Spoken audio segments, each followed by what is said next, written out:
सभी बच्चों को ढेर सारा प्यार। सभी बच्चे घर पर स्वस्थ होंगे, पढ़ाई कर रहे होंगे। तो बेटा एक बार फिर स्वागत है आपका अपनी नई क्लास में और नए क्वेश्चन के साथ। हम कर रहे थे चैप्टर 9 और उसके राष्ट्रीय खेल पुरस्कार। उसमें जो पुरस्कार थे, राजीव गांधी खेल रत्न पुरस्कार, अर्जुन पुरस्कार, द्रोणाचार्य पुरस्कार और भीम पुरस्कार। तो बाकी सभी पुरस्कार तो हमने डिस्कस कर लिए थे। अभी जो लास्ट में रहता है वो है भीम पुरस्कार। तो ये भी इम्पोर्टेंट है। ये बेटा 3 नंबर या 2 नंबर में जरूर पूछा जाता है। और 5 नंबर में राजीव गांधी, अर्जुन और द्रोणाचार्य ये दोनों पूछे जाते हैं। लेकिन जो भीम पुरस्कार है या 2 या 3 नंबर में पूछा जाता है, तो इसको ध्यान से पढ़ेंगे। क्वेश्चन हमारा जो बनेगा वो क्या रहेगा? भीम अवार्ड्स क्या है? भीम अवार्ड के लिए पात्रता संबंधी आवश्यक नियम बताएं। यानी भीम अवार्ड क्या है और जो इसके लिए एलिजिबल होते हैं उनके लिए संबंधित क्या क्या नियम हैं वो भी बताएं। तो स्टार्टिंग में है परिचय। भीम अवार्ड्स की शुरुआत सन 1996 में हुई। यानी 1 नंबर का क्वेश्चन तो हमारा स्टार्टिंग में जो डेट्स हैं अवार्ड्स की हैं, जैसे अर्जुन अवार्ड है, राजीव गांधी अवार्ड है, द्रोणाचार्य अवार्ड है, ये किस ईयर में शुरू हुए? तो ये हुआ था 1996 में शुरू हुआ था भीम अवार्ड्स। तो ये भी पूछा जा सकता है कि भीम अवार्ड्स कब शुरू हुआ? 1996 में। यह अवार्ड अपने क्षेत्रों में ख्याति प्राप्त सामाजिक कार्यों, खिलाड़ियों और ग्रामीण डॉक्टरों को प्रदान किया जाता है। यानी जो अपने क्षेत्र में जिन्होंने ख्याति प्राप्त की है, यानी प्रसिद्धि प्राप्त की है, जिन्होंने सामाजिक कार्य किए हैं, जो खिलाड़ी या ग्रामीण डॉक्टरों, जो गांव में डॉक्टर्स होते हैं, उन्होंने जो भी अपने क्षेत्र में ख्याति प्राप्त की गई है उनको दिया जाता है।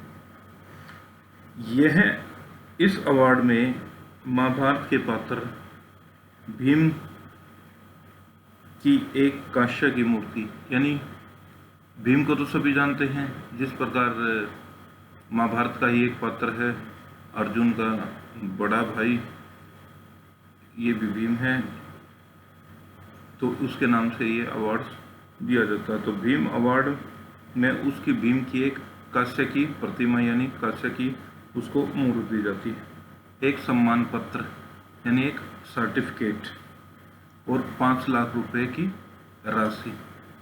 तो 1 नंबर में हमारा एक भी क्वेश्चन बन सकता है कि भीम अवार्ड में कितनी राशि दी जाती है?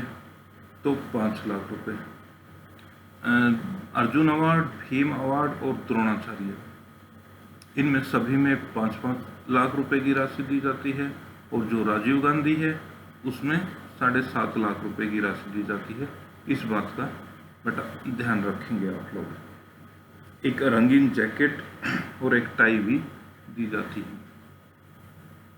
तो जैसे अर्जुन अवार्ड में था, एक ब्लेजर दिया जाता था, टाई दिया जाता था, तो इसमें एक जैकेट दी जाती है, वो भी रंगीन कलर की, और एक टाई दी जाती है। इस अवार्ड्स के लिए वे खिलाड़ी आवेदन कर सकते हैं जो पिछले 3 वर्षों से अंतर्राष्ट्रीय खेल प्रतियोगिताओं और सीनियर खेल प्रतियोगिताओं में प्रथम, द्वितीय और तृतीय स्थान प्राप्त किया गया और अंतर्राष्ट्रीय प्रतियोगिता में हिस्सा लिया गया। इसमें क्या है बेटा? राष्ट्रीय खेल सत्र, यानी नेशनल में जिन खिलाड़ियों ने प्रथम, द्वितीय और तृतीय स्थान प्राप्त किया हो और अंतर्राष्ट्रीय प्रतियोगिताओं में भी हिस्सा लिया हो।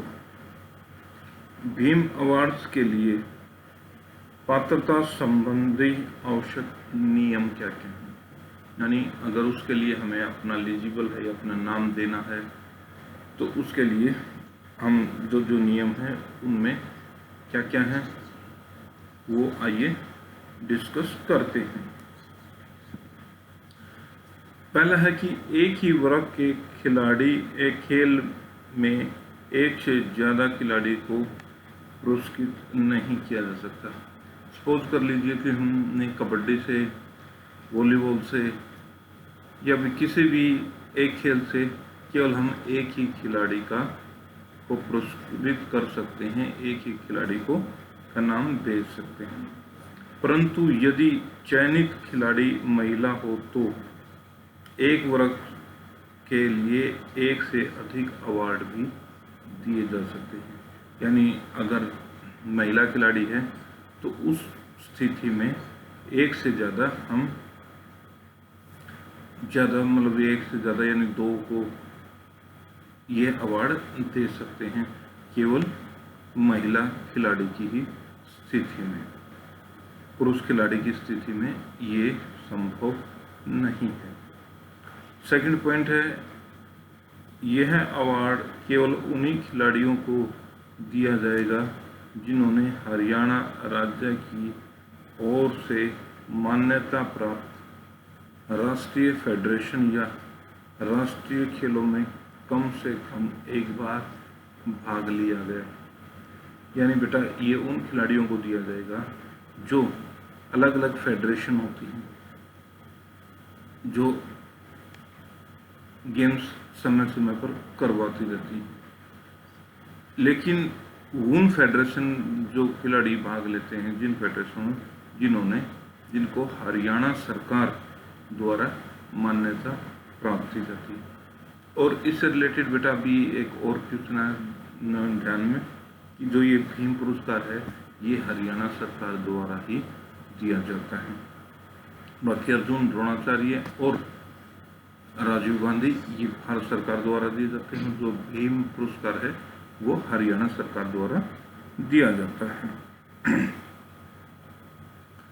नंबर 3 पॉइंट है, खिलाड़ियों की उपलब्धि का प्रमाण पत्र खेल संघ के अध्यक्ष या सचिव द्वारा प्रमाणित और हस्ताक्षरित किया गया हो। यानी जो भी खिलाड़ी की उपलब्धि का जो सर्टिफिकेट है, प्रमाण पत्र है, उसमें ये संघ के अध्यक्ष या सचिव द्वारा उसको प्रमाणित किया गया हो, उसको अलाउ किया गया हो।